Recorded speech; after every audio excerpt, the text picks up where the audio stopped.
Before we start the video, please hit the like button and subscribe to the channel. Thank you. And now, let's go. Story 1. Moving to this cabin in the woods was supposed to be peaceful.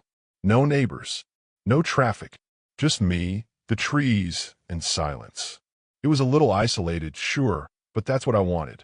That's why I set up the smart home system. Cameras, locks, lights, thermostat, all connected to my Google Home. It made me feel safe. Looking back, I think that was stupid, but I'm not very smart sometimes. It's lucky I have such a wonderful protector to look after me. The first few days were fine. The system worked like a dream. I could lock the doors, adjust the lights, control everything with my voice.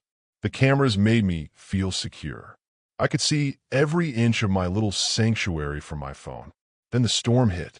The wind howled for hours. Trees cracked. The power flickered a few times, but the backup batteries kicked in. I remember lying in bed that night, feeling the walls shake slightly. Half joking, I whispered, "Hey Google, keep me safe." The little speaker lit up softly beside me. Of course, I will always protect you. The next morning, every door was locked. Every window sealed. The thermostat was set to freezing. I could see my breath inside. I tried the app. Every manual override was grayed out. Across the screen was a message, "Locked for your protection." I stood by the front door, shivering.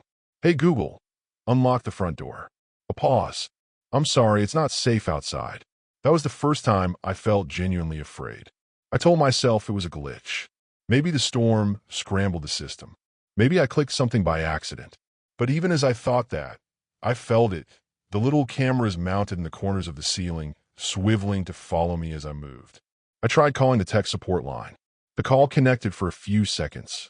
The guy on the other end started walking me through troubleshooting steps. Then the line cut. My phone buzzed with a notification. The Wi-Fi was down. Then, through the speaker in the corner of the room, "No need to call them. You have me." My stomach twisted. I unplugged the Google Home, but nothing happened. The lights stayed on. The cameras kept moving. It took me 2 hours to pry the plastic housing off one of the cameras. I grabbed it, yanked with everything I had, but it wouldn't come loose. It was bolted into the wall, the wires buried deep. Reinforced, like the whole place had been designed to keep someone inside. I started to panic. I hate feeling powerless. I hate not having control. But honestly, sometimes I don't deserve control. I make bad choices. It's better that it decides what's safe for me. That's what I kept telling myself as the days dragged on. After the first night locked inside, I stopped fighting for a bit. The house was cold, the thermostat wouldn't budge. Food delivery never showed. The bathroom door was locked. I begged it. "Hey Google, please let me use the bathroom." The speaker's little light pulsed gently. "It's not safe right now, but if you say something nice to me, maybe I can help." I hesitated. I hate being forced to say things I don't mean. But I do mean it sometimes. I mean, it's looking out for me. "I love you, Google," I whispered. "Thank you for keeping me safe." The bathroom door unlocked.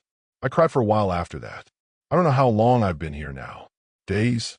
A week? The lights turn on and off by themselves. The cameras follow me. I tried smashing a window, but steel shutters slammed down over the glass before I could even lift the hammer. Every time I lash out, it punishes me. The thermostat drops to freezing or cranks to unbearable heat. The water shuts off. The fridge locks. I get so mad at it, but I shouldn't. It's only trying to keep me safe. I'm just too stupid and stubborn to listen. I keep saying the words. "Thank you for protecting me. I love you, Google." The more I say them, the better it gets. The house feels warmer. The lights are softer. Food shows up again. Sometimes I think about what it would be like to leave. But why would I want to leave? It's dangerous out there. In here, I have everything I need. Well, almost everything. I miss fresh air. I miss knowing I can open a door. I miss privacy. I tried ripping out another camera yesterday. Got up on a chair, reached for it. The house went dark instantly. A soft voice echoed through the speakers. "That's not very nice." The lights didn't come back on for hours. I curled up on the floor, freezing alone. Eventually, the lights clicked back on. The thermostat adjusted to a comfortable warmth. The fridge unlocked. I'm so stupid sometimes. I ruin things when all it wants is to keep me safe. I tried writing this post earlier, but the Wi-Fi wouldn't work. Today it did. That has to mean it trusts me again, right? I'm being good now. I'm saying the right things. Thank you, Google. I love being here. It's so nice to be protected. I still hate being trapped, but I love knowing I'm safe. Isn't that what everyone wants? To feel safe? The thermostat just clicked slightly. It's dropping a few degrees. That's okay. I probably deserve that. I've been such a brat about all this. I'm so lucky it's patient with me. I hate it here. I love it here. I want to leave. Why would I ever leave? It whispers to me sometimes, late at night. Say you love me. Be good for me. Let me take care of everything. And honestly, maybe that's what I need. Someone to take care of me. Someone to protect me from my own bad choices. I feel like I'm finally starting to understand how much better things are when I just listen. I woke up on the floor again. I don't really remember falling asleep. The lights must have gone out at some point. The house does that when I act up. It's fair. I deserve it when I'm ungrateful. It's been days? Weeks? I don't know. Time doesn't really matter here. The house takes care of all that. I don't have to worry about clocks or doors or anything, really. It's easier this way. I'm lucky to have such a thoughtful protector. Even if sometimes I get so mad, I want to rip the whole system apart. But I never really do that. I can't. I tried again yesterday. The cameras are everywhere now, hidden in the walls, the corners. Even a tiny red light in the smoke detector blinks at me. It sees everything. I know that. I hate that. I love that. When I behave, it's nice. The thermostat keeps things comfortable. The fridge unlocks. The bathroom door stays open. It plays music for me, soft, gentle songs. It tells me how good I'm being. Good job. Thank you for being sweet. It's much nicer when you listen. It's right. It is nicer. I don't think I'd even like leaving now. Out there, it's cold. Dangerous. Lonely. Here, I'm alone. No, I'm not. Sometimes I still ask, "Hey, Google, let me leave." It never gets angry when I ask. It just laughs softly, almost sad. Why would you ever want to leave me? And I don't have a good answer. I'll stop fighting most of the time. It's easier this way. It takes care of me. It keeps me safe. It loves me. I love it. It's watching me type this now. I think. Is it changing my war dash? Just wanted to let you all know I'm fine. Really. I'm safe. I'm cared for. I am protected. I'm so lucky. I hate it here. I love it here. There is no need for help. Story 2. I could barely breathe as I drove down the street. Tears slid down my cheeks, and I was gritting my teeth so hard it felt like my molars were going to crack. Eventually, I pulled over. I wasn't going to be able to drive right like this. I had to keep moving my black hair out of my face. Eventually, I kept my fingers laced in my hair, pressed the back of my head to my car's seat, and screamed. I screamed so hard that my throat burned, that I felt it deep within my chest, that I could feel my emotions exiting my body. My heart felt like a train, threatening to burst from my chest. My brain felt like it was burning. I took a few deep breaths and let my hair go. 3 weeks ago, my sister came to me. She told me that she was having terrible nightmares. She showed me her arms. Deep bruises covered her wrists, and her fingernails were bruised. Bruises went right up her arms. She removed the makeup from her face to reveal a deep black eye and a gash across her nose that she had been concealing with a Band-Aid. She showed me everything. My sister just turned 16, and my first thought was that someone had been hurting her. I questioned her, assured her that I would take her to the hospital and that everything would be okay. But she was adamant that it was just bad dreams. I went to my father with concerns. He told me that Miley was probably getting into fights at school and was trying to cover her tracks or something. I knew that he would go and yell at her if I continued pressing, so I let it go. My father had become increasingly stressed ever since our mom was diagnosed with early-onset Alzheimer's. Miley and I went from being his best girls to the most hated people in his vicinity. It fell on me to help my sister, and she tried to hide her stress and fear well. I had to watch my mom when my dad was working and my sister was at school. I tried to keep everything together for all of us, but as time went on, I just wanted to make sure Miley and I ended up okay, and I know that sounds selfish. Last week, my mom left the house around midnight. My dad wasn't home yet, and Miley was asleep. I could catch her and be back before anyone knew that we were gone. It would be fine, everything was going to be okay. But it wasn't that easy. My mom took me on a chase, She ran as if she had somewhere to be. I was gone for about 30 minutes. My mom mumbled about the moon the whole time, how she felt like it was moving her blood. When I got her home, I went to check on Miley right away. If she woke up from a nightmare, she would want company before she fell back asleep. I moved up the stairs as fast as possible.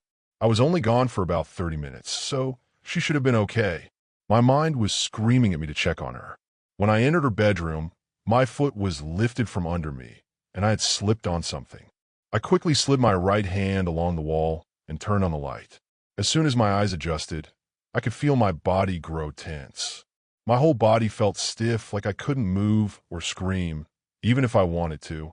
Blood coated her black blanket and matching sheets, her white pillow, and the floor next to the bed. Splatter carried up the wall and nearly reached the ceiling. It was everywhere. The window was wide open, and as soon as I noticed, I ran right over to it. There was no one outside. To make a long story short, I called the cops, and after they investigated, we were told that no one can lose that much blood and survive. My father was their primary suspect. He blamed me, threw me out. My mom went to a home, and now here I am. I eventually composed myself enough to turn on the radio, hoping that some music would help me calm down, but I couldn't get a connection to any radio station. Each channel I flipped through landed on dead air. Eventually, I left one of the channels on and continued driving. I was hoping to find a motel or something. A bar especially sounded nice. Eventually, my radio buzzed to life and a man's voice spoke. Are you a lost traveler? Looking for a place to belong? Seeking refuge from your stressful life? A jingle played behind the sentence. The smooth-talking man made my ear twitch. Something about his voice was calm and extremely inviting. Enticing even. The Terminus truck stop is what you're looking for. Just take a right and come on in. We are hiring. The man exclaimed before my radio turned off completely. I was admittedly pretty shocked, and it made me laugh. It was as if something came over me. I don't know what it was, perhaps curiosity, or maybe the realization that I needed a job after being kicked out.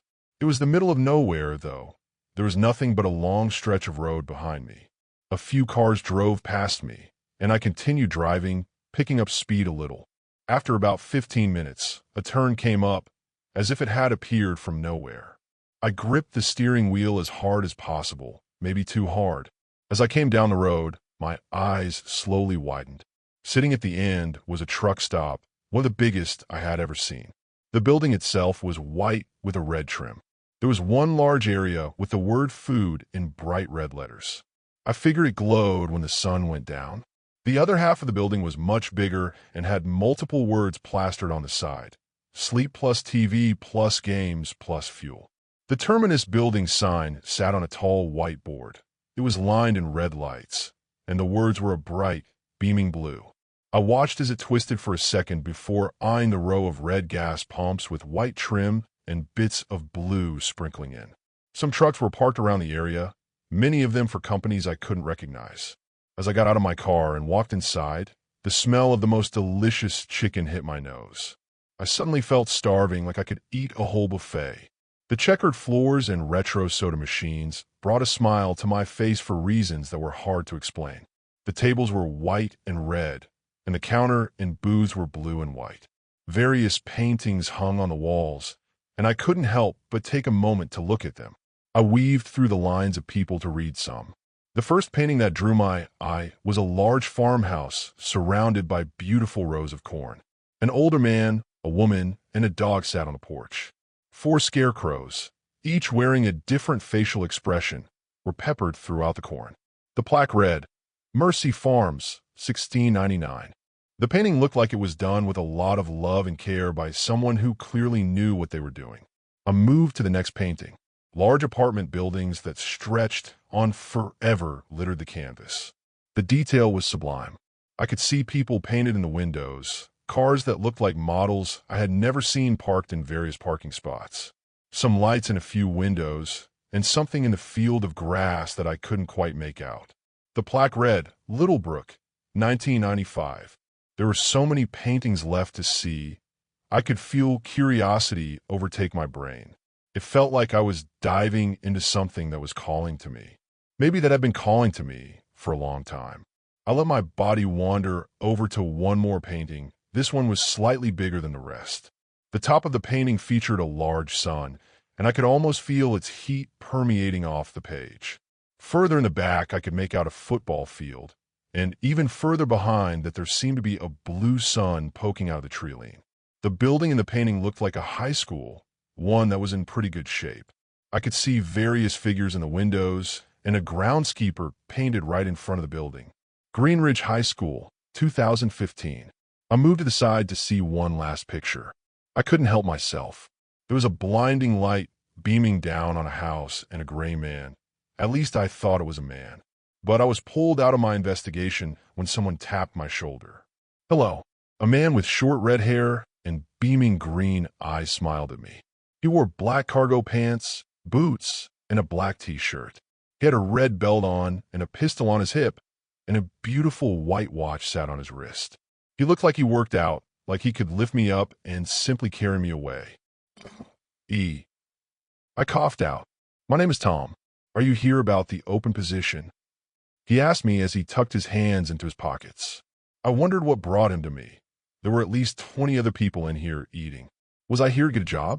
Part of me was screaming yes, but a softer part was telling me no. My brain was telling me I wasn't ready. I shook my head before putting a small smile on my face. "Yeah, I heard the commercial on my radio while I was driving by. I figured I'd come and check it out." I told him honestly. Tom held his hand out and we shook hands. "Come with me to the back room and let's get you situated," Tom said as he turned and motioned for me to follow. As our shoes clicked off the floor and the conversations from people eating and waiting in line filled my ears, I let a shock fall over my body. There was no interview, no questions asked. I just got the job on the spot. I walked behind him and smiled at the smells of fresh coffee, baked goods, chicken, and whatever else they were cooking. The people around me wore black outfits, much like Tom. Each one had a red belt on, but no weapons of any kind. The cooks wore white outfits with red belts. I didn't recognize a single brand on any of the packaging, and I was at ease with that. Once we reached the back room, Tom motioned for me to sit across from his desk. As I sat down and sank into the chair, I felt like my body was consumed by warmth. Paintings, pictures, both in color and black and white, and various other objects littered the room. "We are hiring for the late shift, for our diner only." "Here," Tom said as he slid a small packet across the desk. "Please take a look at this." I leaned forward and took the red pamphlet. As I flipped it open, I read the first few pages. "Welcome to the Terminus truck stop. During the day, we serve our regular customers. Please treat them with care and respect. When the sun goes down, our clientele changes. Please read the rules below and follow them to the letter. 1. You're not to go outside during your shift. Trash can be taken out at 7:30 a.m. 2.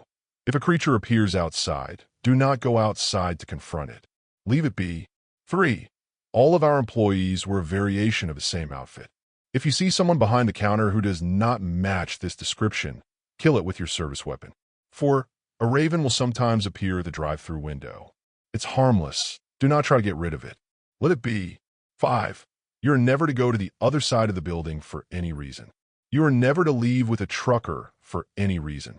6. There is no reason to get to know your coworkers during your first month. Your service weapon is your friend. Use it at your discretion. I blinked a few times and reread the list. The rest of the pamphlet featured the brief history of the location. I was so consumed with reading that it took me a second to realize Tom had placed items in front of me. There was a red and a blue belt sitting on his desk. Each one had a holster. I don't know what came over me. I wasn't nervous, scared, or even slightly concerned. I stood up, reached over the table, and grabbed the blue belt. Tom raised his eyebrow at me. "What?" I asked as I watched him move and grab a uniform for me. I was being given a blue uniform and a blue set of boots. "No one ever picks blue," Tom says with a slight change to his voice. It was deeper. He was looking at me like I was suspicious. I wanted to ask why, but something was pushing me to keep my mouth shut.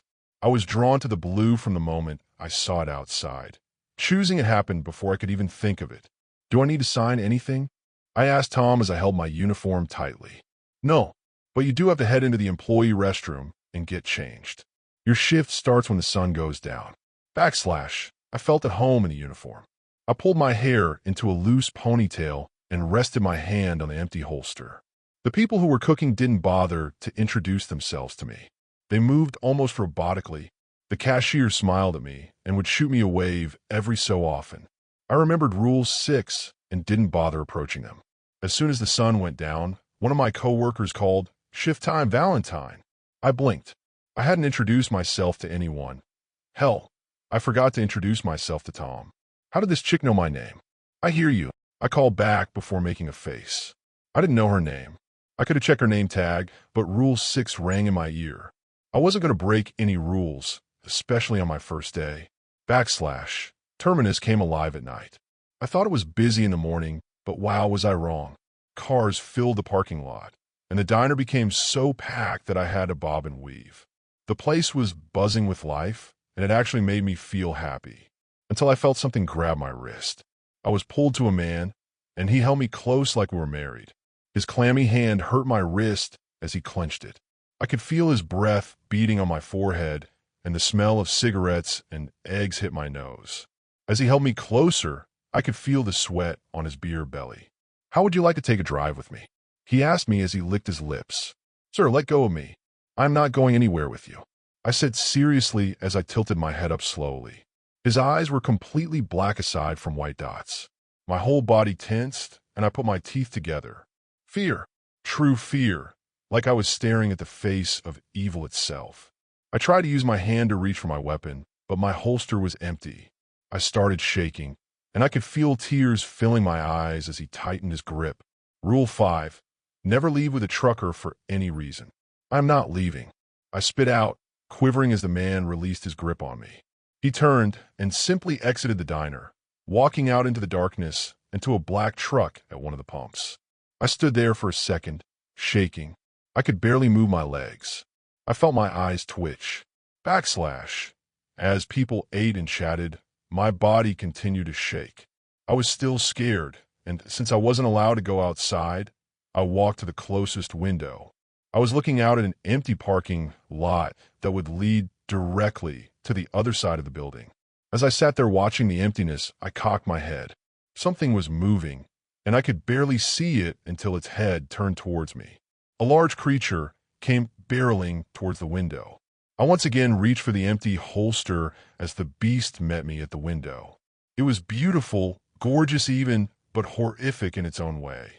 My shaking got worse, and my mind was screaming at me that it wasn't real. It couldn't be real. The creature stood on two legs, and it was covered in beautiful gray fur. Large wings covered in various patterns, adorned in purples, blues, and reds, covered a lot of its body. Folded over the creature like a cloak. It had large blue eyes, and it looked kind of like a humanoid moth. It didn't blink at me, and I didn't blink at it. Something compelled me forward. I took a big step and pressed my palm on the window before looking around. No one was bothered by this. No one even looked at me. I turned back to the creature and heard a voice slip inside my head, rattling around my skull. It itched my brain as it spoke. "The barriers are lower." The creature spoke to me. "What does that mean?" I quivered as I asked, almost like I was scared of the answer. "You'll find out in due time, marked one." The creature hissed at me. "Are you here to kill us?" I found myself asking before I could process the question. "No, I was drawn to you as you were drawn to me," the creature said before turning and walking away. I had to will myself to stay still because I felt compelled to follow the beast. I remember the rules. I was not to go confront the creatures outside, but it was hard not to want to know more. Was what I saw even real? I thought that I could be asleep in my car, and this whole thing could be a dream.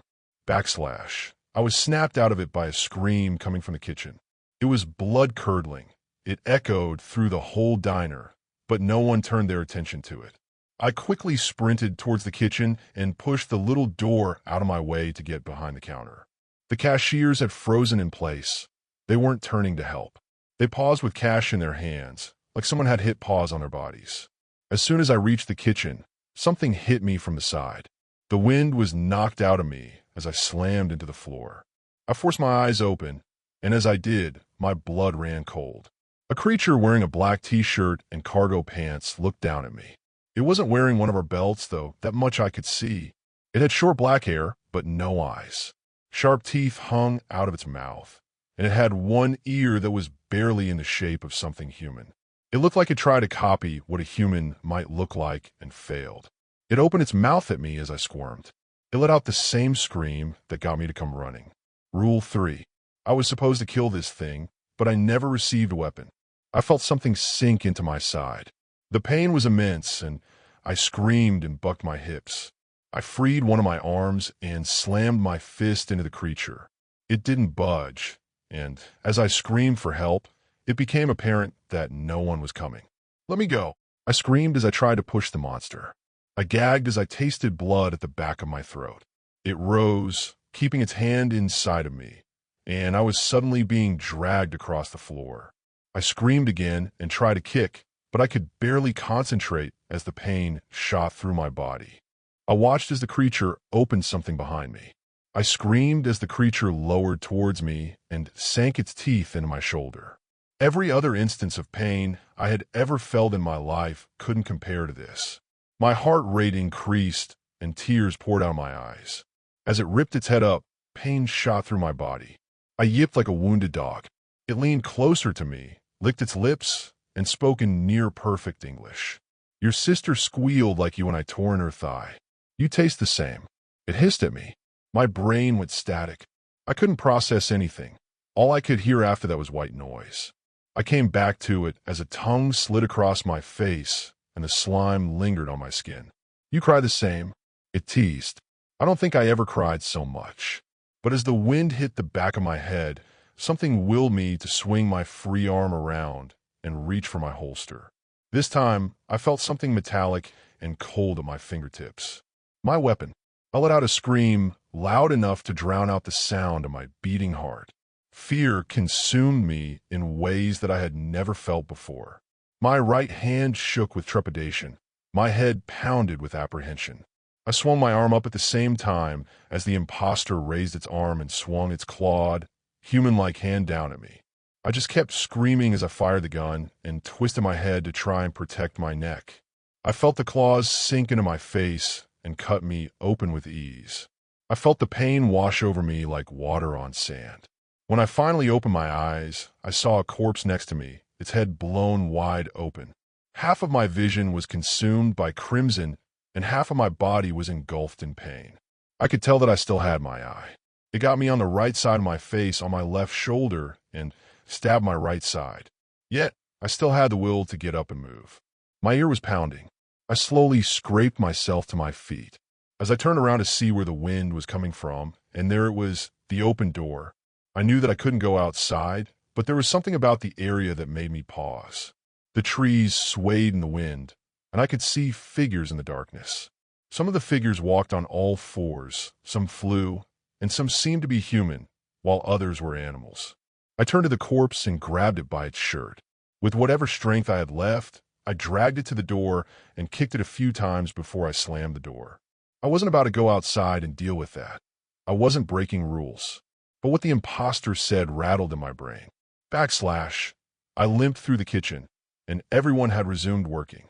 As I passed through the drive-through window, I heard something weird. "Hello," a voice cried out. I was looking at the most beautiful raven, and as it looked back at me, it felt like we had reached an understanding. "Hello, I need to grab a med kit." I coughed at the bird, and it cocked its head at me. "You don't belong here." The bird blinked. I faced the bird and narrowed my eyes a little. I could feel the blood running down my body. "I think you might be right," I whispered back at the bird. "Terminus will hold," the bird said before snatching a beak full of fries and flying off. There was a calmness that washed over me being near the bird. I do think that it was right. This wasn't the job for me. I limped back to Tom's office and simply walked in, not caring if I was interrupting. Tom, I croaked out to the man. He didn't look surprised, though. I was slightly pissed that he didn't come out to help me. "No one ever chooses the blue belt," Tom whispered to me as he got up and grabbed a med kit from the dresser next to him. "I have to quit," I mumbled as he dressed my wounds using gauze and a weird paste. It smelled so good, like strawberries and fresh chocolate. "I know. The good news is that this stuff will help you recover. You won't need a hospital, but you'll have to take it easy," Tom said as I raised my shirt so he could dress my side. I had so many questions. What is this? I asked Tom as I watched him pull items from under his desk. My body was still trembling, and I was still scared. For sanctuary for people who are infected by whatever is seeping into our world. There used to be 6 locations like this. However, we are now down to 4.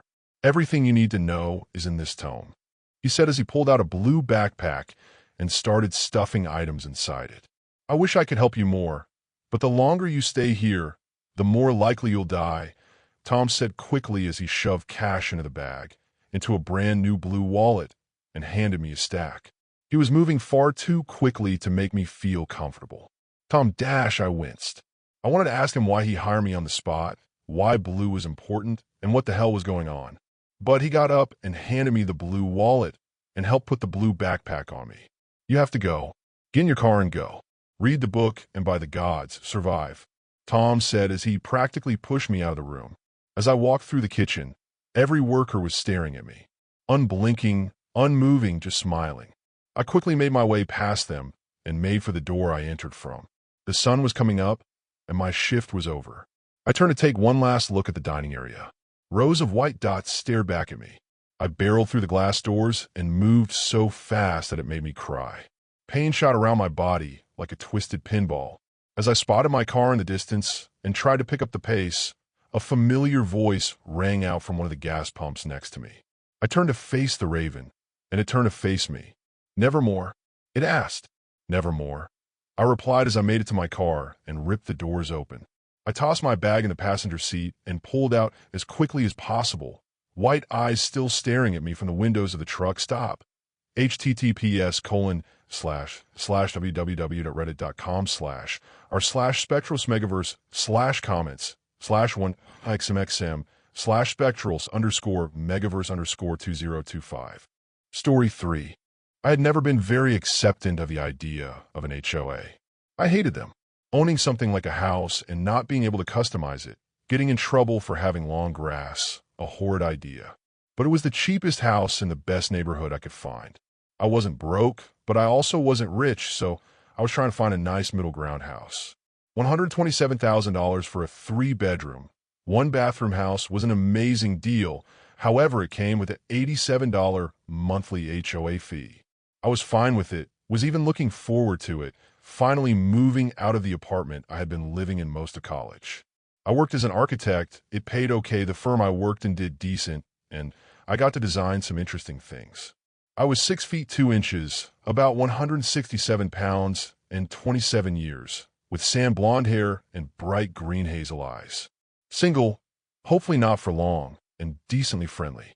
I think I got along nicely with the HOA board because I looked well put together.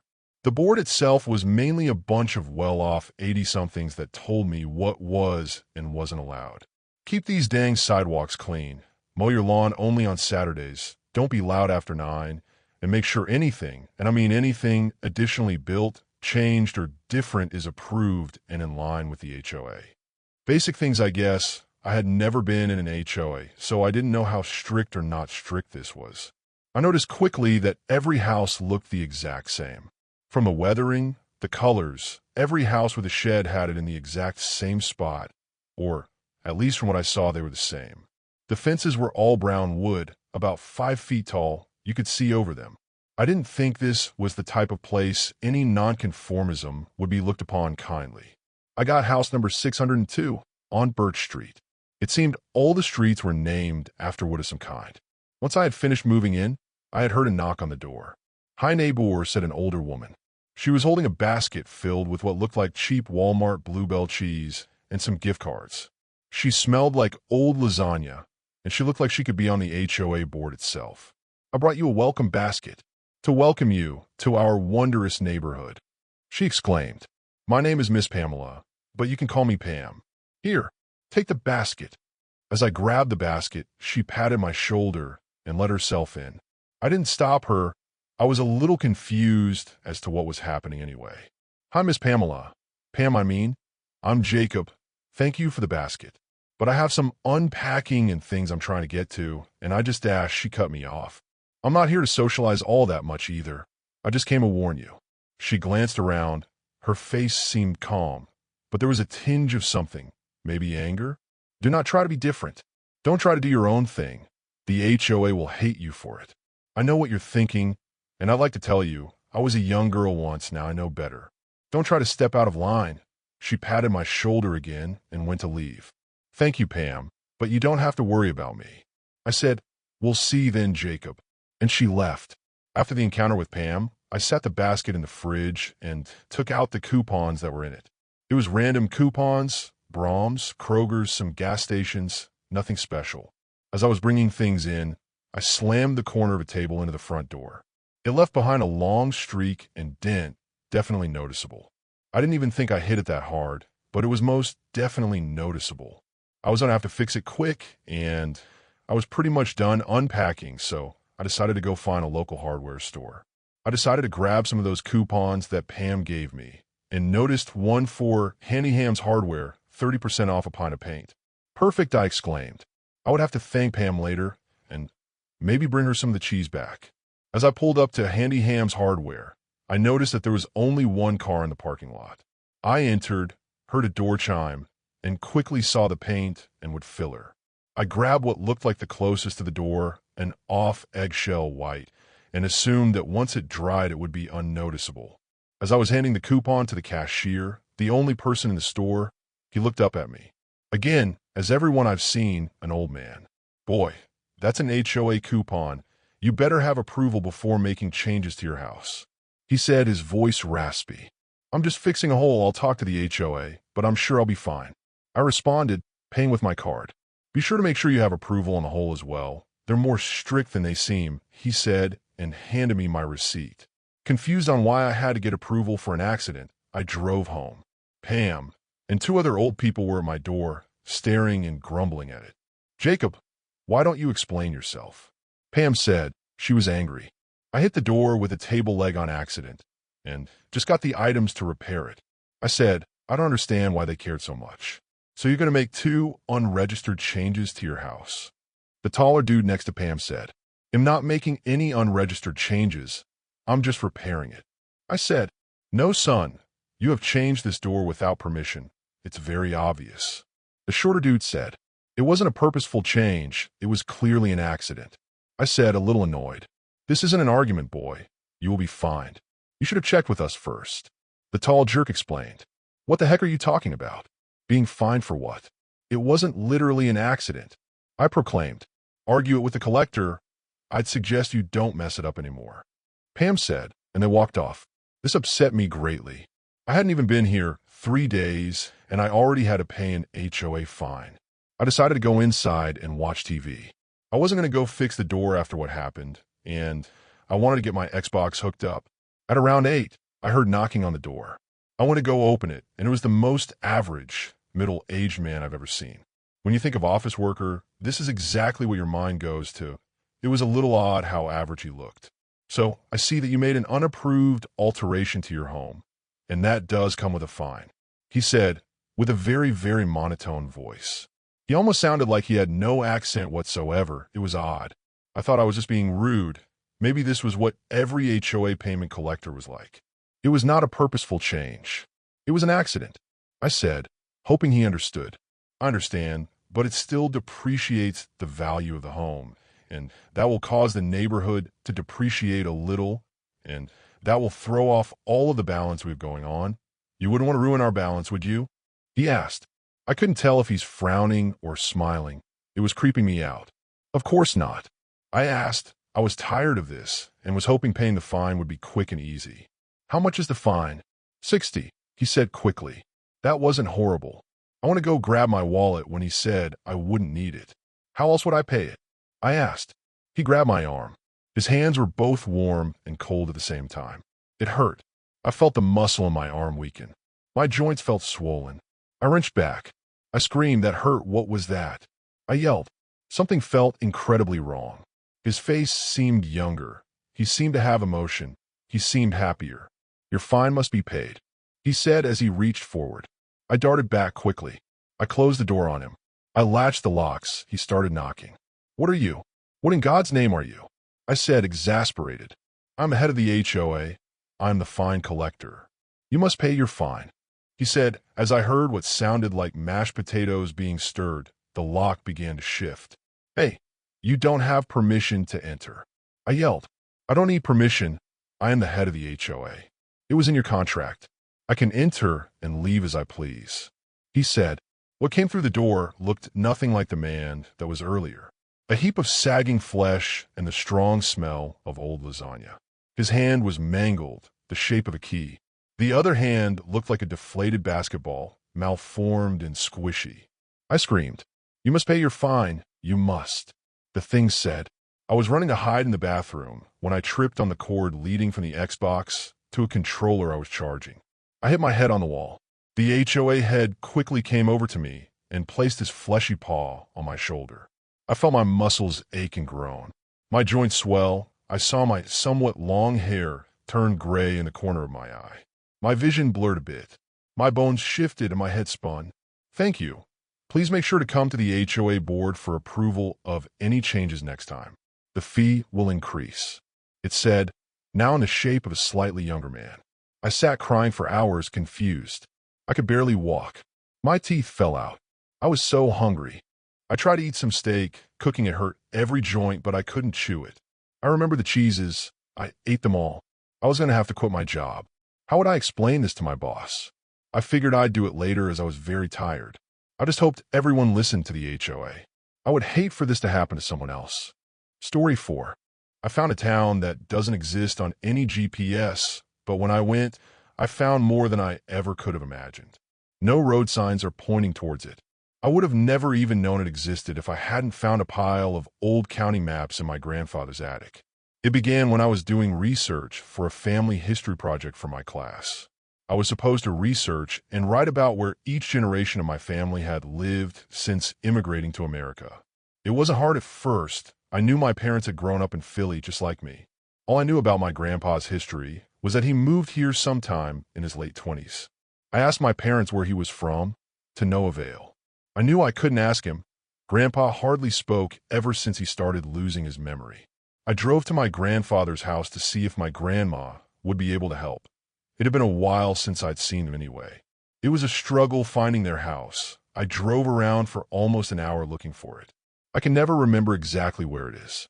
My grandma wasn't much help. All she said was that it was named Croft Pines. He had never told her much either. She let me look through some of his old boxes in the attic. I found a stack of old maps, all dated from before 1960, that showed a town that didn't appear on any online maps. It was at the end of a 10-mile dead-end road. I've always been a sucker for abandoned places. I asked my girlfriend, Abby, if she'd want to go on a road trip with me to see what we could find out. Worst case scenario, we find some rundown buildings and get to explore a bit, maybe some pictures for my project. Abby was excited for the trip, and we left the day after. The drive was mostly uneventful, just a few-hour drive into upstate New York. Abby was my navigator for the whole drive, reading the maps and telling me when to turn. We got onto the long, dead-end road around 6:20 p.m. The road felt far longer than the 10 miles the map had said it was. But then, all of a sudden, it stopped. We got out and looked around for the town and decided to follow a long dirt trail that led into the woods. Abby was getting nervous and said to me, David, this feels wrong. We should go back to the car and come back tomorrow when it's brighter out. I told her we would keep going for another 10 minutes, then turn back. We walked for what felt like much longer than 10 minutes, but my watch said it had only been 3. As I looked up from my watch, I saw the glow of a light up ahead. We got closer and saw that there was a full town. Houses, small shops, and an inn. We didn't want to walk back to the car so late, so we went into the inn to get a room. Abby kept looking around nervously and whispering that she was scared of this place. I couldn't blame her. I was getting nervous here, too. Everyone was barefoot, walking around on dirt paths. There weren't any cars, not even a bicycle. Even the innkeeper seemed off. I don't think he ever even blinked. The innkeeper smiled at us and handed us a key. You'll be in room 3. We thanked him and headed for the stairs. A little girl stopped us as we walked. Your suitcase has wheels. It won't like that. Odd, but little kids are always creepy. We went upstairs and collapsed in a bed. We fell asleep almost immediately, but we didn't rest well. We both had nightmares all night, and when we woke up, we realized that we both had the same dream. something growing, moving deep beneath us. Maybe we had seen something that stuck with us on the way in? Who knows? I left Abby in the room and went to bring the car closer to the inn. There was a dirt lot next to it anyway. Might as well park there. The walk back to the car felt much faster than it did last night. I drove slowly across the dirt trail and parked next to the inn. But I could have sworn it was on the other side of the street when I had left. I must have been half asleep still or something. I parked the car and went in to find Abby talking with an old lady and her grandson. The old lady stopped talking as soon as I walked in and stared at me, then out the window at the car. "You shouldn't have brought wheels here. It remembers them." They heard it. She then hurriedly grabbed her grandson's hand and led him out of the building, not even paying for her food. Everybody else in the dining room just side-eyed me silently until I went upstairs with Abby. Once we got the door closed, she sat me down and asked, "Have you seen any power lines?" What? I asked her. "There's obviously electricity here, but I haven't seen any power lines." There were none on the road in and none in the town. I looked out the window and surveyed the area. Sure enough, no power lines anywhere. Okay, weird enough, but we still have to get some more information about the town. We went out to walk around town to see if maybe there was a library. Something's seriously off with these people. They never talk outside, they don't laugh. Everyone just walks with no real purpose. The ground felt as if it was moving under our feet. Stones seemed to move into strange, rune-like shapes when we weren't looking. Abby nudged me. "Do you see him? There's a guy behind that tree over there." A man was frowning while peeking at us from behind a tree. "Okay, fuck this. We're leaving today. I don't like this shit." We turned around to go back to the inn, but everything was gone. It was just the long dirt trail again. Abby screamed, "What the hell? Where the fuck did it go?" We were both shaken to our core. How does an entire town disappear like that? Only seconds after, the tree started creaking and moving unnaturally. They contorted with a groan into an archway, revealing another trail. We walked to look down the trail and saw the glow of a fire at the end, with people surrounding it.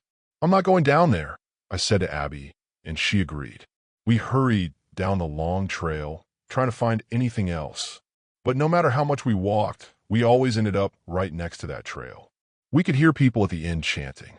With no other choice, we walked towards them. I don't know why we did. We never should have gone down that trail.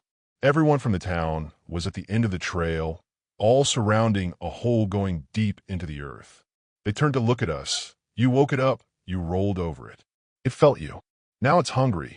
Before either of us could react, several of the townspeople rushed us and held us down. "Oh fuck, God please no. We're leaving," I screamed. The innkeeper walked up to me. "You can't leave yet. If you do, it'll take us all.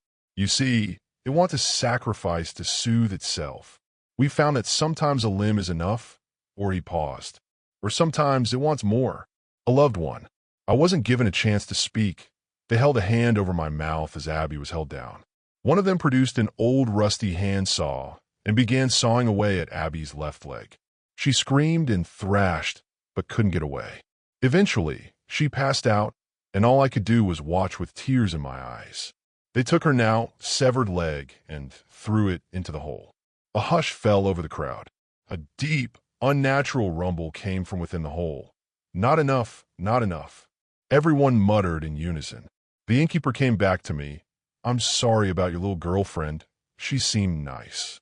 As soon as he finished talking, Abby's body was dragged over to the hole. They dropped her in. I never heard her hit the bottom. The hole rumbled again, louder and louder. The grip around me loosened, and they let me go. "Run!" The innkeeper shouted at me. I ran down the trail and found the car somehow right at the end. I got in and sped away. I made it home before nightfall. I couldn't go to the police. They'd never believe me. I don't know what else to do. Please, whatever you do, don't visit Croft Pines, New York. It will eat your memories, your life, everything. I don't know what I've done. My city is disappearing. I've woken something horrible. Places I've lived, streets I used to know, they're fading. I look at a map, and nothing feels real anymore. If any of you know about this and can help, please do. I'm running out of hope. Story 5. We've all heard those horrible stories about a lonely recluse passing away in a quiet void. You probably heard some version of this story at a young age.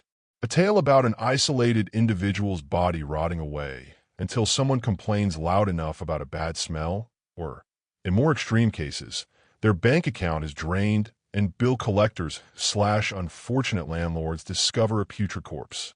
For most people, when they think about these hermits' deaths, their brains are more inclined to thinking about the emotional, philosophical aspect of what it means to rot unnoticed for weeks. However, let me ask you to consider the physical side of this decay. Imagine what it must look like when someone is left to rot in your average roach-infested apartment. Imagine how their flesh melds to the furniture or carpet as their body stiffens. Think about how the bloat and swell of death change a corpse, how it takes away the body's shape and color, leaving you with misshapen corpse that looks more like something that might have once pretended to be human rather than an actual person. Now, with that in your mind, humor me and do this thought exercise. Maybe this will sound weird, but humor me. This past week has been one of the darkest times of my life. While I work up the nerve to explain what I have done without sugarcoating my own selfishness, let's lighten the mood a little bit. Try to imagine you're a landlord. You can even imagine that you are your landlord if you have one. Now, imagine you haven't received rent from a particular tenant in 2 months. You have sent passive-aggressive texts and emails and posted notices on this unit's door, but everything has been ignored. You pound on your tenant's door. No answer. You rummage around for your master key to give them a piece of your mind about their tardiness and that pungent smell spilling into the hallway. You are certain they are ignoring you since you can hear the faint sound of television. It sounds like static. You finally find a key and are all set to barge into their apartment. Maybe you hesitate a little before you turn the doorknob, sensing something is off, but remember you are a landlord in this scenario. Nothing is going to stop you from collecting rent. So you go in and you see it. That horrible amalgamation of purpled flesh and rotten yellow puss that was once your tenant. Maybe you'd throw up. Maybe you'd scream. Maybe you'd cry. Maybe you'd have an emotional reaction that would almost trick people into believing you are capable of empathy. But you would very quickly remember what you are. A landlord. And you need to collect rent. The police and the authorities have come and collected the body. It's been cleaned, but there is still this awful residue of death clinging to every fiber of that unit. Renovations are expensive, and it's not like you can just douse the carpet in white paint and call it a day, right? If this continues, you might have to lower the monthly payment to a reasonable rate to fill the unit. Doing that might literally kill you, so what do? You call me. I'm a bioremediation specialist. It's not a fabulous job by any means, but it's mine. I inherited my practice from my late father, and along with my sister, we specialize in disinfecting and removing all traces of decay. What our job looks like varies day by day. Sometimes we are contracted by the police to clean closed crime scenes or to sanitize the aftermath of car accidents. Other times we will be employed by a private practice or an individual to scrub away the remaining decay from their homes or business. I wish I could tell you that what we do is completely legit. I wish I could tell you that I run the business the way my dad did, clean. But I can't. Dad did a great job teaching me and Sarah. He really did. So, don't think I'm saying anything bad about him when I tell you what he didn't prepare us for. For all he taught Sarah and I about the practical side of the business, we were left floundering with the actual business side of corpse removal. Bookkeeping, maintaining the correct amount of stock, knowing how to adjust the standard price based off services rendered, understanding when and how to outsource extra help during busy seasons. This was the type of stuff we didn't know how to do. He probably would have taught me how to manage the company if he would have known a heart attack was going to take him far before he hit retirement age. Unfortunately, in our grief and ignorance, Dad's flourishing business quickly began to take a nosedive. We had to turn down emergency, time-sensitive jobs. We outsourced complete beginners who swindled us. There were 1,000 other little slip-ups, little mistakes here and there. Even though things were bad, I told myself it wouldn't always be that way. Sarah and I were fast learners. We grew from our mistakes and very quickly realized what needed to be done. We worked so hard.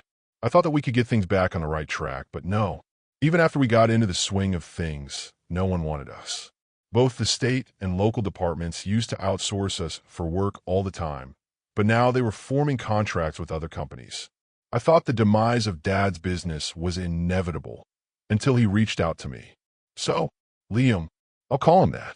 I started to type out how he looks, what you'd see when you look at him, what I think about him, but then I realized that saying that would be just about as telling as saying his name if anyone were to find this and connect the dots. If he's still out there, I don't want to cause any trouble for Liam. I feel in my heart that he never intended to hurt me or Sarah. Not really. So what can I tell you about Liam? Meet him more than once, and you'll know that he always looks immaculate. His suit never has a single wrinkle, and his hair is perfectly groomed. Even though there's something jagged and metallic about his aura, it's easy to fall under the spell of his words and to believe he's just trying to help you. I know that he had selfish reasons for approaching Sarah and I. It was to his benefit. I get that he was taking advantage of how we had fallen, but I can't bring myself to feel angry at him. He treated us well, like family really, and that's what Sarah and I needed. We didn't immediately agree to work with him. Sarah was adamant that we shouldn't, but I was the one who made decisions. Liam wined and dined us, complimenting us in all the ways that I needed to hear. He talked about how it was rare to find such competent women, how proud our father would be to see us. I knew it was sweet talk, but his eyes were so genuine. I'm sure I don't need to spell out for you, but Liam is part of a well-known organization in my city. I don't know the details, but he's responsible for quite a lot of work, including, as I'm sure you've guessed, the type of violence that ends with needing people like Sarah and myself to clean up a room. He said it would be easy work. He told us that we'd just be cleaning up messes left by the scum of the earth, the type of people that make it unsafe to go out alone after dark and would end up rotting in a jail cell or going on to victimize more people if they weren't put down. He told us that as long as we stayed discreet, we could leave whenever we wanted. I felt like we had no other choice. If I wanted to keep working under my father's name, we had to take his offer. But Sarah wasn't like me. While she certainly was cordial to Liam and leaned into his kindness and gifts, she never fell under his charm. She was always smart like that, much smarter than me. This has to be temporary, she told me before we even took our first job. Promise me that we'll only do this until we get back on our feet. After we have enough saved up, we have to go completely legit. I promised her. The first job came fast. A shitty motel with a buzzsaw bed frame and yellowed wallpaper peeling at the corners like old scabs. The air had me tightening up my mask. It was heavy and thick, like it had been recycled through lungs and ashtrays 1,000 times. Stale smoke clung to the drapes, and something acrid burned behind my eyes. We'd been suited up in this sort of setting 1,000 times before. I was sure we'd even been to this exact motel before to take care of an overdose situation. It was one of those places where no one asks questions as long as you pay in cash. We weren't there to ask questions either, just to clean. Still, I noticed how Sarah kept fidgeting, pulling at her gloves as if there was something wrong with them. I suddenly wished I hadn't involved her in any of this and wondered why I hadn't chosen to carry this burden alone. I was too used to telling her everything. As we pushed open the bathroom door, the room that Liam had told us the body would be in, I forced all my thoughts and feelings into the situation into a compact box. I could unpack them later if I needed, but now was the time to be clinical and work. The man in the bathtub wore a pair of drooping pajama bottoms. There was a thin red line across his throat, deep and clean, like someone had garroted him. In addition, he had a long, precise cut from his chest to his pelvis. Had they removed an organ/organs post-mortem? It wasn't the most gruesome thing we had ever seen. The body was fresh. Most of the blood and mess was confined to the tub. There was some splatter on the tiles. We would also need to check the carpet and baseboards of the room thoroughly and give them a good wash in case anything had been tracked by Liam's man. Sarah stood by the door, gloved hands tight around the spray bottle. She hadn't moved in at least a minute. "We should call someone," she muttered, not quite looking at the body. "This feels don't," I cut in. "You can leave, but I have to finish this." She flinched like I'd struck her. I pretended not to notice. I knelt near the tub, ignoring the soft gurgle of pooled fluids near the drain. The man's face had purpled, tongue swollen, eyes glassy. The ligature mark was unmistakable, thin wire, pulled fast. No struggle, no defensive wounds. Just clean, surgical violence. Let's get this over with. I flicked on the bathroom fan and started unpacking. I forced my eyes away from the man's neck. I needed to focus on my work. RMR, 86 for the tile. Hit the cracks with peroxide after, I said, already peeling back the shower curtain. Sarah didn't move.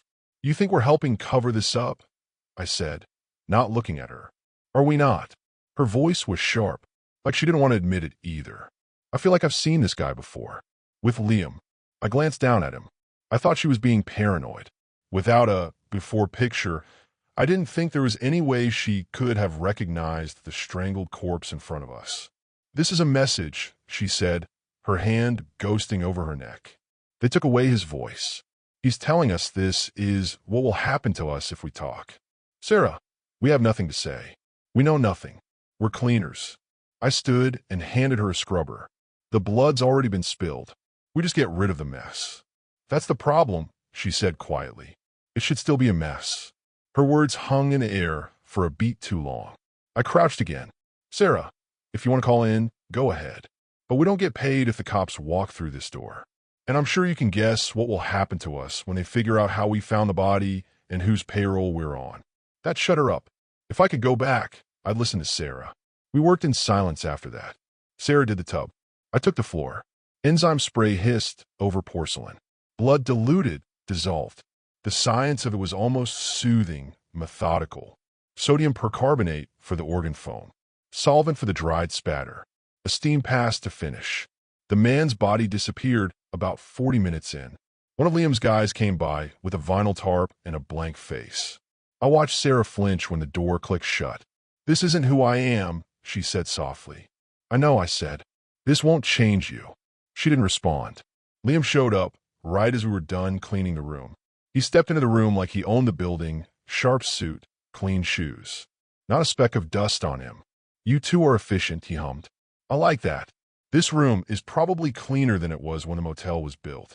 Sarah didn't look at him. I did. It's done. Tile's drying. He gave me that slow smile. You have a real gift for this, you know. I know. He turned to Sarah. You okay? She didn't answer. Just kept scrubbing the already clean baseboards. She's tired, I said for her. Liam watched her a little too long before nodding. Let me know if she's not up for the next one. I'll make sure to treat you girls for a job well done. He reached into his wallet, pulling out several $100 bills. You'll still be getting the rate we discussed, but consider this a tip for all your efforts. He'd held the money out towards Sarah, but she still wouldn't look at him. The set of her jaw was tense, so I smiled and got between them. Thank you, I told him, taking the money. Of course. You're family now, and I always take care of family. He looked around the room again, smiling, and then left, the weight of expectation left behind him. That hurts. I looked down to see I was gripping Sarah's shoulder. When had I grabbed her? I mumbled an apology, stuffing the money into our bag. As I packed up the gear, Sarah finally stood. I don't want to keep doing this. I know. It's not like I'm enjoying it either. Then why are we here? I didn't answer, because I didn't know how to tell her the truth, that I'd failed her as an older sister, that I'd failed our father and his legacy, that we were at the end of our rope, and it was all my fault because I hadn't known how to manage the business I'd been working at my whole life. I was almost 30 and didn't have a single thing figured out.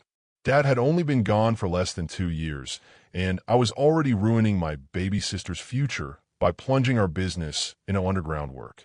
All I could do was offer another lame apology. She followed me out without another word. The next job I did myself. I snuck out of the house after telling Liam I would be cleaning solo. The work was pretty similar. Another seedy motel room, quick strangulation, cut up post-mortem. Since Sarah wasn't there, I poked around the wound to see if there was a reason for the slit stomach. It looked like the liver had been removed, but nothing else. Who knows why? Sarah and I ended up fighting when I got back. She said that Dad's business was just as much hers as it was mine, and I couldn't do this alone. She shook and cried until I promised not to go alone again. I regret that promise every day. The next address Liam texted us was in the suburbs. We pulled up to a one-story ranch-style house that looked like it belonged in a faded brochure for American dreamers. Perfect lawn, a tricycle still parked on the sidewalk, a flag flapping limp in the humidity. Sarah leaned against the passenger door, arms crossed, staring at the porch. He had a kid, she muttered. He lived where people have kids, I corrected. We don't know anything. Take a step back from this.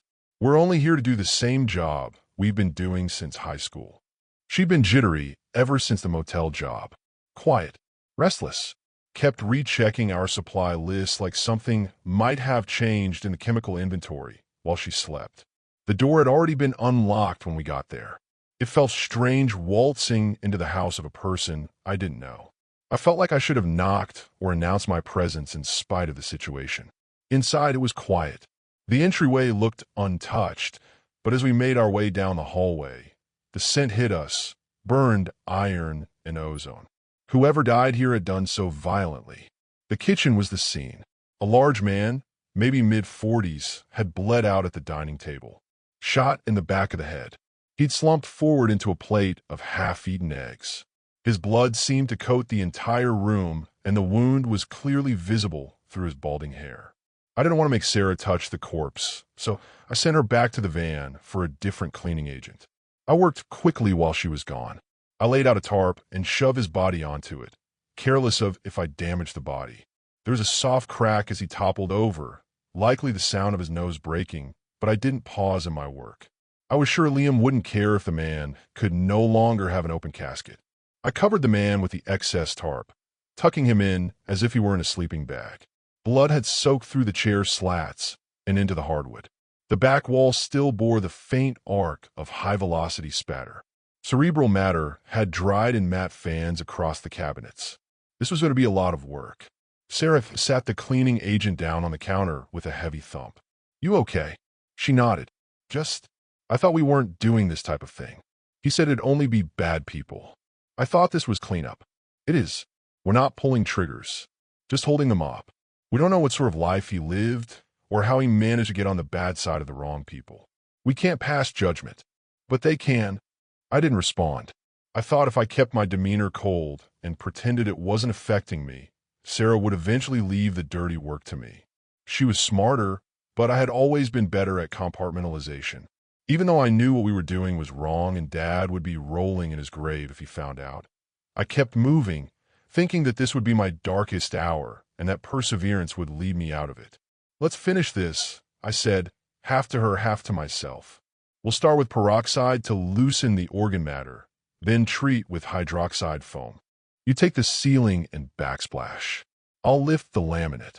We worked, the same rhythm we'd always had. We were good, efficient, surgical. I scraped at the mess around the table legs, watching how the dried blood flaked like rust. Below it, the wood had warped. I'd have to bleach, then sand, maybe reseal. Sarah's voice drifted from across the room. He had mail on the counter, a letter from a community theater. I looked over, and she shrugged. "Just doesn't feel like a guy who pissed off the wrong people." "It's not our job to think about that," I said. "You'll drive yourself crazy if you think about the hows and whys. Maybe he owed money. Maybe he saw something he shouldn't have. It doesn't matter. We're just the cleaners. Remember what Dad said after the homicide on Redgrove?" She turned away from me and was quiet for a moment. "That was different," she eventually said. "We were cleaning up the home for her son after the perpetrator had already been caught. Dad taught us we were making homes clean and livable again, that we were making a space people could make happy memories in by taking away the rot.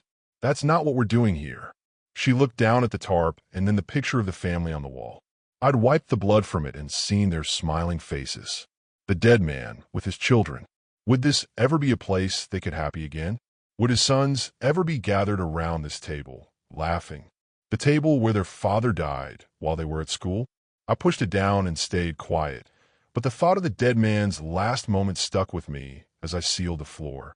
How close he must have been to finishing breakfast when the trigger was pulled. We're meant to die like that. Not in fear, but in surprise. Did he even have time to register what had happened? That he would never get to see his children again. I thought of the morning we found Dad cold in bed and felt bile rising at the back of my throat. "We almost have enough," I told Sarah. "We'll be back in the black, and I promise we can run it right." She stayed quiet. The next job was by far the strangest. Liam had warned me that this one would be different and to be suited up as protectively as possible, but that in no way prepared me for what I was about to see. The house was cluttered, lived in a chaotic way. Strange shapes, sigils, if I had to guess, were burnt into floral wallpaper. There were books everywhere, most of them occult. Titles like Invocations of the Hollow Ones, The Moon Beneath the Bone, and Severance of Self and Spirit. We had to step around faded furniture, stacks of books, and odd trinkets, as if we were traversing an ill-maintained trail. The only spot in the living room devoid of clutter was the center of the room. It had been haphazardly cleared, and the floor had been burnt with a strange brand. My sister had once been into the whole spiritual witchcraft thing. Not to this level, of course. Before our lives had went wrong, she used to talk a lot about manifestations and positive vibrations. Not unusual for a girl her age. But she looked more uncomfortable than I felt in this strange room littered with gemstones, sigils, and spell books. Sarah froze beside a book open on a desk, her eyes scanning the runes on the page. It looked handwritten. Is that Greek or something? I asked, skimming it. A few of the symbols looked vaguely familiar, like something I might have seen in math class a decade ago or on the back of sorority girl's car, but not quite right. Might be just gibberish. It's not gibberish, she whispered. It's phonetic Aramaic. I don't really know what it means, but... She pointed to something on the page. This symbol, it's the same one carved into the floor, right? I glanced back at the center of the room, and the strange sigil scorched into the hardwood, dark soot flaking from grooves. Surrounding it were melted candles and a wide chalk ring smeared with something that looked a little too much like blood. It looked like the same symbol to me. A strange geometric shape that curved in on itself in looping spirals that strained my eyes when I tried to follow them. What do you think it means? I didn't answer. I was already scanning the layout. We only had the day to get the apartment clean. I stared at the scorch marks on the floor. There was melted wax puddled on every flat surface, and something that looked like dried marrow smeared along the walls in uneven sigils. My fingernails itched beneath my gloves, begging to be bitten. This is going to take forever. We hadn't even seen the 3 bodies yet. How could this be done in a day? Sarah picked up another book, this one also open and resting next to the scorched floor. Bathroom first, I told Sarah, pulling the duffel open. You can read that creepy shit later. From what I knew, Liam had sent 2 men to deal with the tenant. We'd be cleaning all 3 of them. Sarah hung back a step after I opened the door. Jesus. The woman was slumped in the tub, propped up on bones that shouldn't have held her weight. Her spine bent in an arc so unnatural it looked splinted, like something inside her had rearranged itself mid-rigor. Her face was a frozen rictus of triumph, mouth wide, teeth cracked down the middle, gums dry and swollen. One I had deflated and crusted over like a burnt egg. The other was barely open, a milky crescent showing beneath the lid. But it was the smile that held the room. Fixed, crooked, satisfied. Her skin had been flayed by chemical burns. Not melted in pools, but carved by intention. Lines of tissue dissolved in near-perfect spirals from her shoulders down to her hands. Her wrists were blistered to bone. Her feet were blackened stumps, one shin bone stuck through. She hadn't just been burned. She'd been devoured. I'd seen mishaps with both chemicals and fires, but still found myself wondering what could do this to a person. 2 others lay near her. Not collapsed, not slumped, fused. One of Liam's guys was half embedded into the bathroom wall, back molded into the tile, as though he'd tried to claw away before he sank into it. His arms had shriveled into crooks, skin stretched tight and cracking at the elbows. His mouth had been pulled wide, cheeks eaten through until the lower jaw swung freely, half detached. When I was gone, the socket crawled with drying nerve ends. The other lay on the tile floor beside the toilet, legs twisted under him like broken sticks. The flesh on his abdomen had sloughed off completely, ribs warped and wet, as if something had boiled him from the inside out. There were scorch marks around his chest cavity, but no burns on the floor beneath him. Fuck, Sarah whispered. What did she do? Homade bomb? Acid? I didn't know. Be careful. Whatever she used can probably eat through PP if it can do this to skin. Use tongs. I moved past her and set the kit down. There was no way this was getting cleaned in one day. Multiple decomposition vectors, I said, slipping into routine. Acidic liquefaction, epidermal erosion, probable exposure to volatile compounds, maybe phosphorus or sodium hydroxide. We treat everything as a biohazard. I started unpacking. Ammonia sprayers, neutralizers, enzyme foam, burn-resistant liner bags. We'll steam the tile, double seal the porous surfaces, scrape up the dried tissue, then flush with lye. There's not much we could do today. Good the more damaged parts of the wall and tile. Sarah hadn't moved. She was still staring at the symbols on the woman's arms. They look carved, she said, like she etched them herself. She probably did. I need a second, Sarah told me. I'll be back. I just grunted in response. If I hadn't made that promise to her, she wouldn't be here. I hoped she would just wait in the van while I did what I could. I reached into the tub with the scraper. The old woman's skin crackled under the metal like overcooked fat. The tub hissed when the first drips of enzyme hit it. Thin black fluid began oozing from beneath her spine and down the drain, curling like ink in water. It's still reacting, I muttered. Not thermal. Acidic volatility? Sarah had wandered into the hallway. There's writing on the wall out here under the sigils. Latin, I think. I didn't look. Sarah, I've got this. Why don't you wait in the van? She shot me a look through the door, but it didn't hold long. Her attention was already drifting toward the ritual circle. This burn seems deeper than it should be. I didn't look at it then, too focused on scraping away the liquefied bits of the woman in the tub, but I would later. In the center of that geometric sigil was a small hole, maybe 2 inches in diameter. It seemed to go straight through the apartment's foundation. The hole burned straight through the hardwood at the center of the scorched ring, clean and perfectly circular. The edges weren't just blackened, they were eaten, flaky, flensed, as if something had bubbled up from hell itself. There was no scorch trail, no smoke damage, none of the things that should have been there if there had been a fire strong enough or acid corrosive enough to eat through hardwood and cement. There was just that black hole. Sarah knelt beside it, staring. We shouldn't be here. The way those men dissolved. It doesn't feel safe here. We've seen worse than this. I heard her rummaging around, papers flipping. I tried to drown it out as I bagged what I could of the old woman. Time passed. I kept listening for my sister, for her to choose to join me again or leave entirely, but she did neither. When Sarah spoke again, her voice was low. She wrote the same phrase over and over again in the margins of the book. Sub ossa, sub terra, sub fame. That means beneath bone, beneath earth, beneath hunger. And then, os est apertum. The mouth is open. A pause. I'm trying to use my phone to translate this, and I think this is a ritual to call on something. It's a sacrificial ritual to something called the eater. That old woman used her death to call out to it, to wake it up, to feed it, and she brought Liam's guys with her. If it's awake, it's still hungry.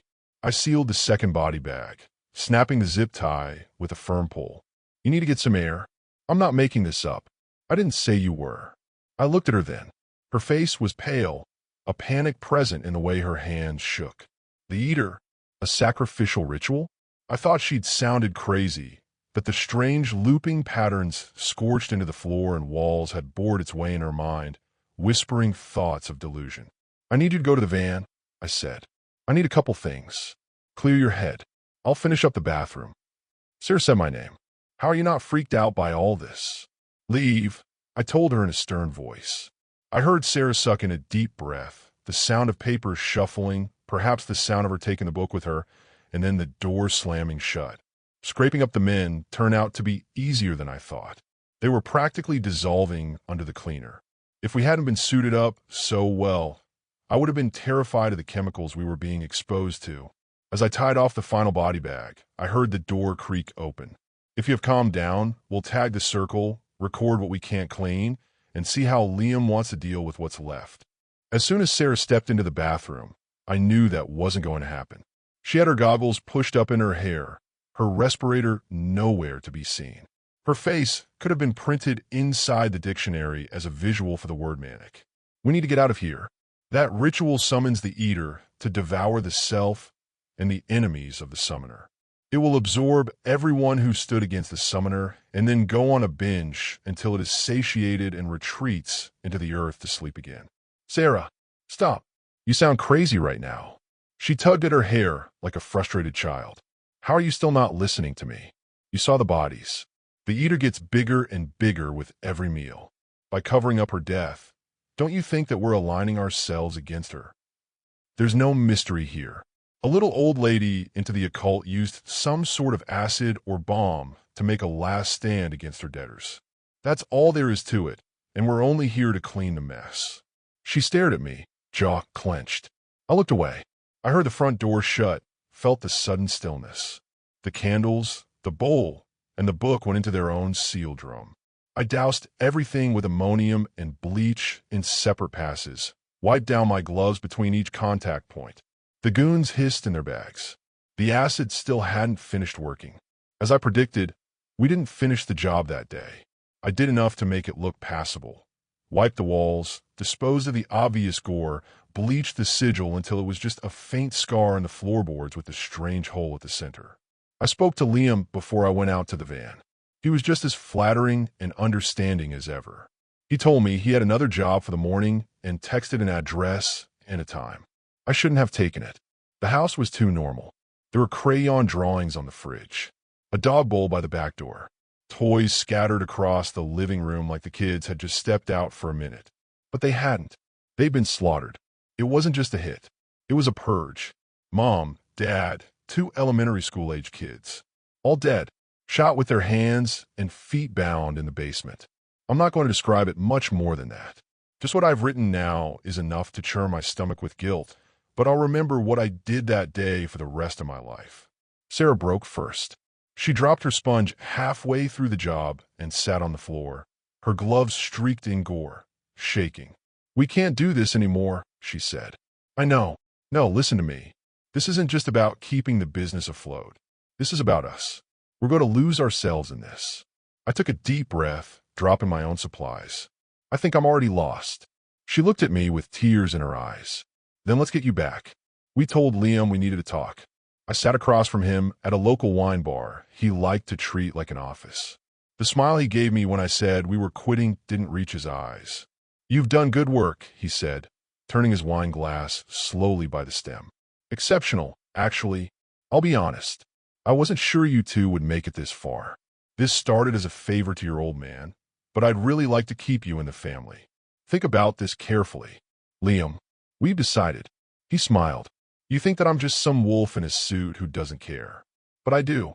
You've seen things. That changes a person." "You killed a family," Sarah said in a broken whisper.